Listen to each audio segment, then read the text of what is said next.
the angle, but also the part of the angle that is critically narrow in patients with plateau iris. So this is a very important parameter that you can look at. Now, do not use ASOCT to diagnose angle closure. You can of course do it in a patient where you have suspicion, but diagnosis should not be based on that, because it is very easy to falsely open the angle with the illumination that is happening in the room, or the patient accommodating because the target is a little close. So it is possible that you miss borderline occludable angles, but the only use I think we would have is to see in borderline cases if there is a worsening of these parameters over time, and do a PI in a patient with PACS if that may be required, and to look at the lens vault in managing the glaucomas. A very exciting and a fresh phase that is coming up is the gonio imaging or direct visualization. So these are a few things that I will just share a few images. The GS1 by Nidec, which gives you excellent images, and it can stitch the images automatically and give you a goniogram that you can have here. Amazingly, this is an image from a RET cam in a patient with congenital glaucoma, and I don't think there can be a better view. You can do the same with a nasal endoscope. And this is the most amazing technology. This is something that has been developed by the Singapore Eye Research Institute. This is called the Gonio Pen.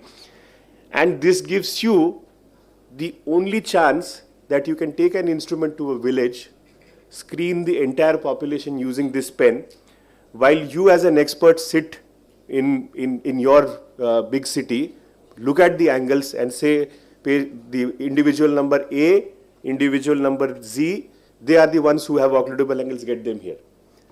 And the greatest thing is, if you look at the comparative quality of the images, Gonio Pen is not doing bad. It gives you excellent images.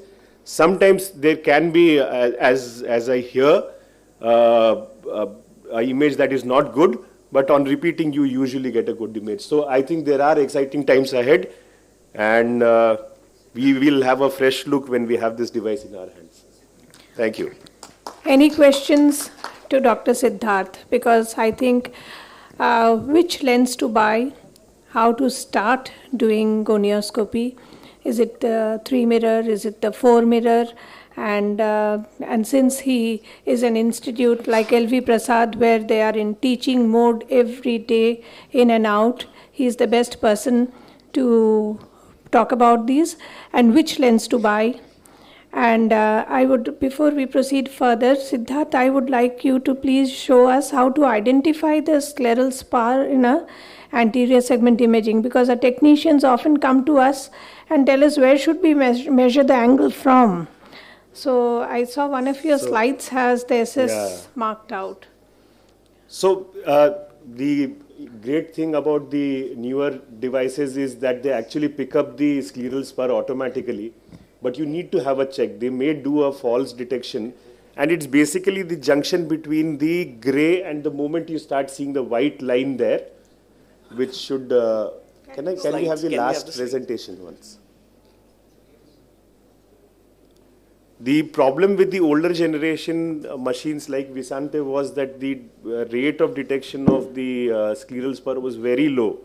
We could not do it well in most of the patients. But the modern generation... I just have a question, Dr. Siddharth here. Yeah.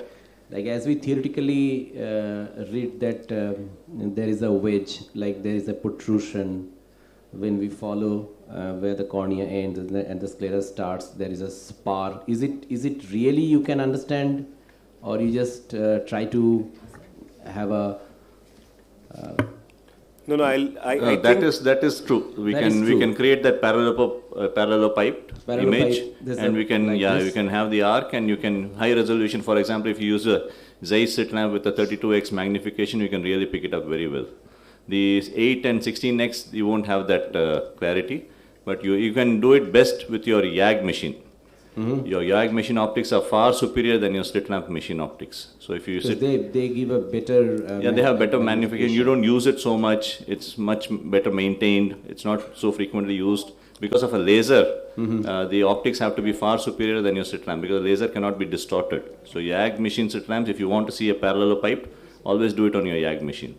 The optics are far superior. I'm not talking about I think Ganesh sir is talking about the parallelepiped and the wedge. No. I'm not talking about the wedge. Sir is asking ASOCT. ASOCT Yeah. is that area Yeah. as we see. Yeah, Like Dipanjan, I'll just add to it. The thing is, if you look at the raw images, which we normally see or show in these, it's very difficult to identify it. Problem is that you need a software to process these images. Once you have 10 or 15 images and the processed image, you will definitely be able to identify it. So in the study that Ganesh sir was mentioning, the iFace study, we did not look at one single image. There was a software which used processed image, and there you could definitely see the change in color. So coming back to each scan is multiple times taken, and then AI you get driven, no? There is AI driven, I think, no? not exactly. It says algorithm driven. It says algorithm inside the software, in which you have to have the software to detect scleral spurs separately installed. It doesn't come bundled with the machine. For Cassia, I think it's a very expensive machine, and I don't know, very few people can actually have it. It did that, what happened? I don't know. So you can see the junction of the inner margin and the where you get this white thing starting, that's the scleral spur. So by definition, it will be the highly refractile structure seen on UBM or ASOCT. It has to be extremely high refractile. I mean, refractile. So, softwares can make a mistake. So, anatomically, we also should be very clear about it. Like we were mentioning, this particular image, it may be very difficult to identify. So, probably looking at it, people can get confused. But if you take multiple images of this particular and use a software, you will be able to see that refractile change. And manually also you can change it. Even though the machine can be faulty, you can still drag it around. That is critical, because based on that, all these quantity everything is dependent on that. Yeah, dependent on that.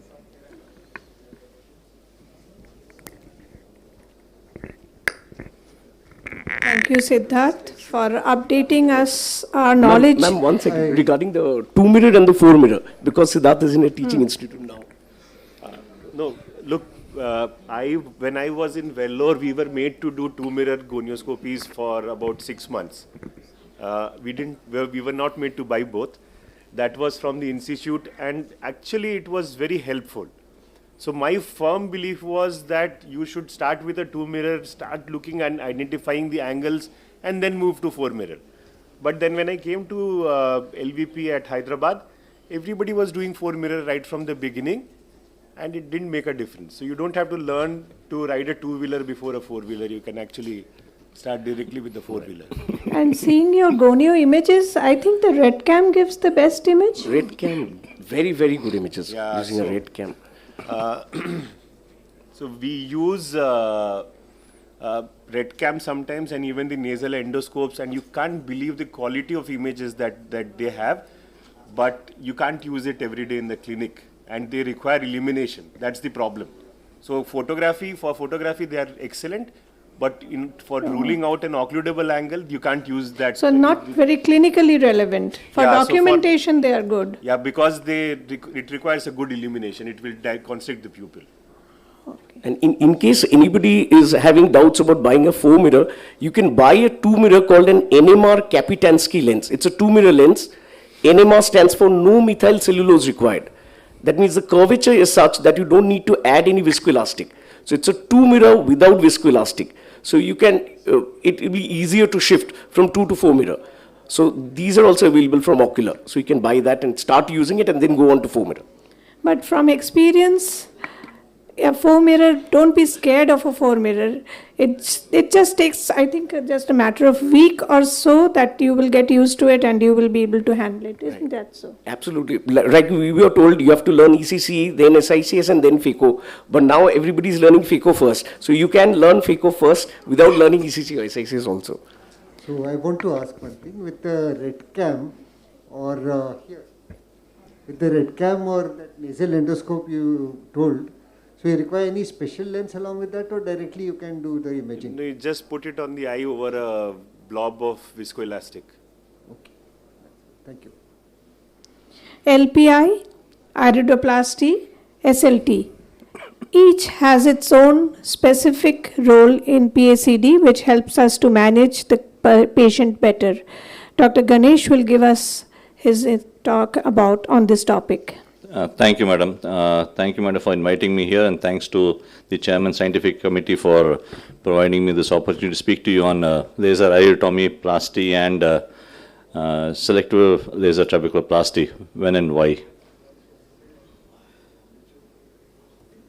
So laser iridotomy, as we have been speaking about it, it's mainly for pupillary block and for certain other conditions which have angle closure, plateau iris, and other conditions like secondary angle closure. So this is a very important procedure. We do it day in and day out. And the indications include iris Bombay because of the angle closure component, hyperopic eyes, short axial length, shallow chamber, and these are all the applications of the laser procedure. And what it actually does, it relieves pupillary blocks. You can see a patent iridotomy in which you can see the red glow on retroillumination, and also see in high magnification the clear anti-lens capsule when it is patent. So therapeutic indications include primary angle closure, glaucoma and disease, primary angle closure, and pupillary block in pseudophakic eyes, acute angle closure after control of the intraocular pressure medically to reduce corneal edema and inflammation.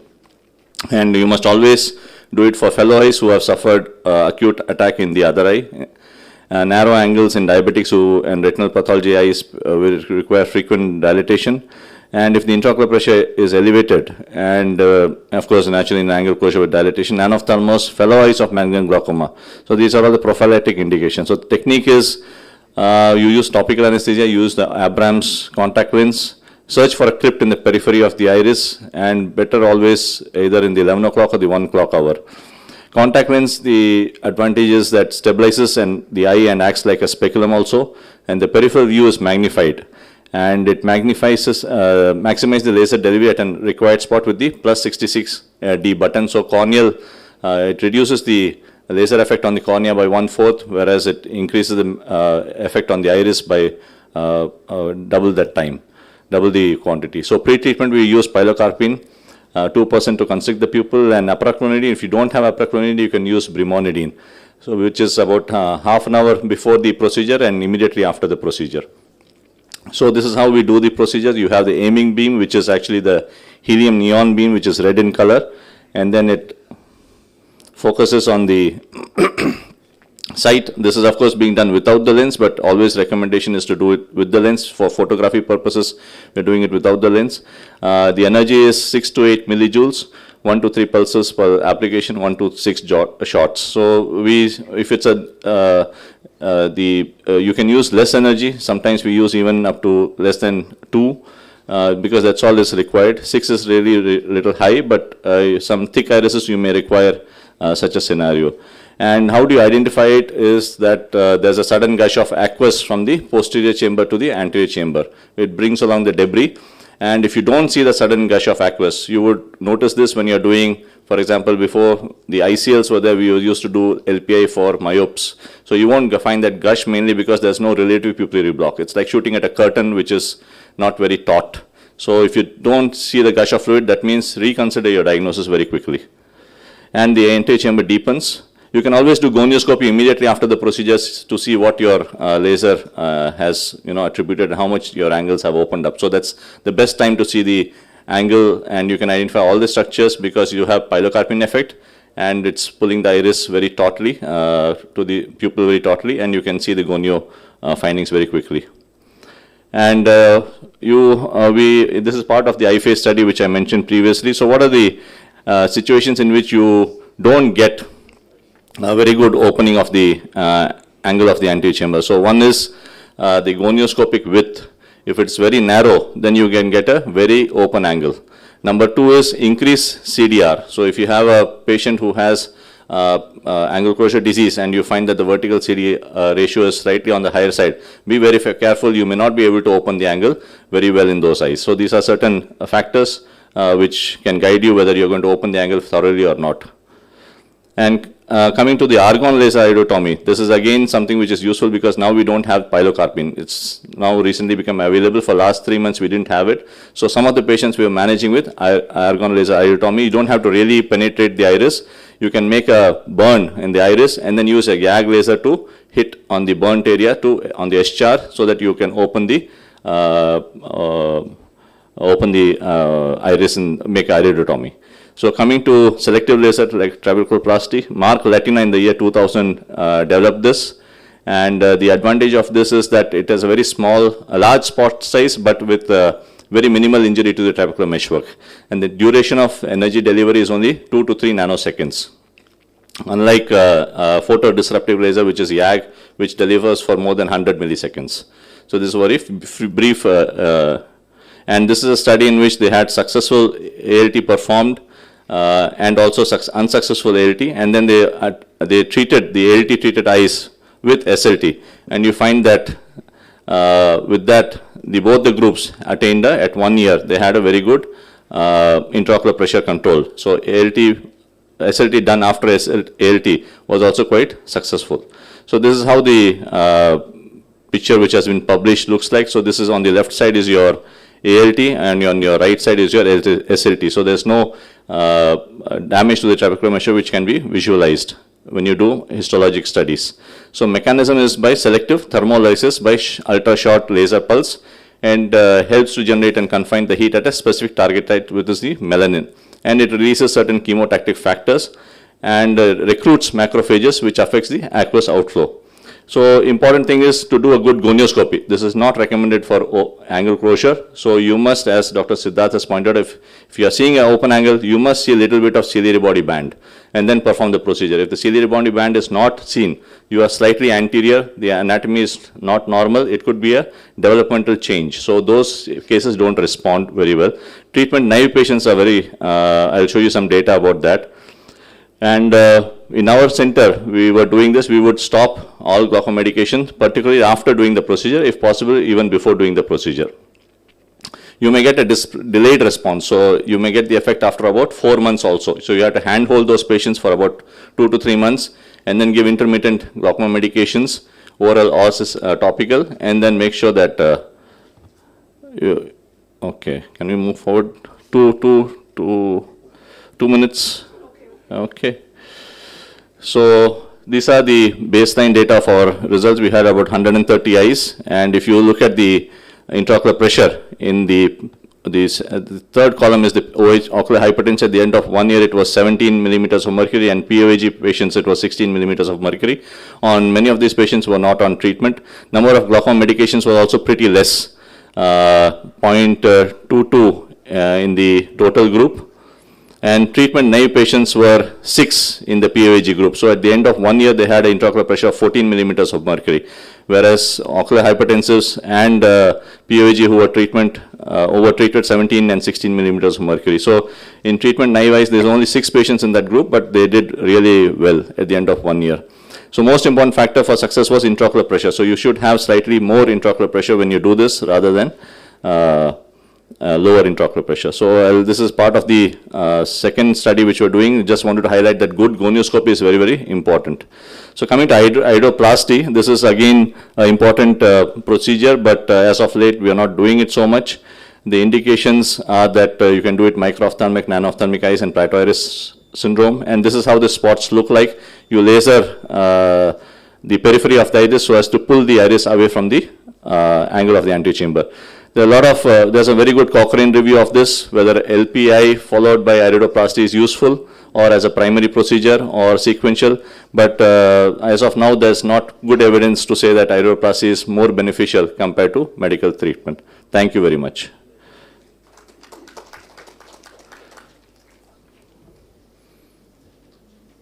Thank you, Dr. Ganesh, for a very nice talk, informative. You said that one of the indications for LPI was malignant glaucoma in the other eye. So if we get malignant glaucoma in one eye post-operative, do we do a PI in the other eye? No, only indication is if you have, because malignant glaucoma is usually associated with angle closure which has been missed. That's one, or sudden shallowing of the chamber while doing surgery. So that's two things, and it doesn't happen very commonly, but you have to keep an eye and make sure that the other eye doesn't follow the same result. So if it's angle closure, then better to do a PI in the other eye. Macular glaucoma is just a indication that there's something wrong with the other eye.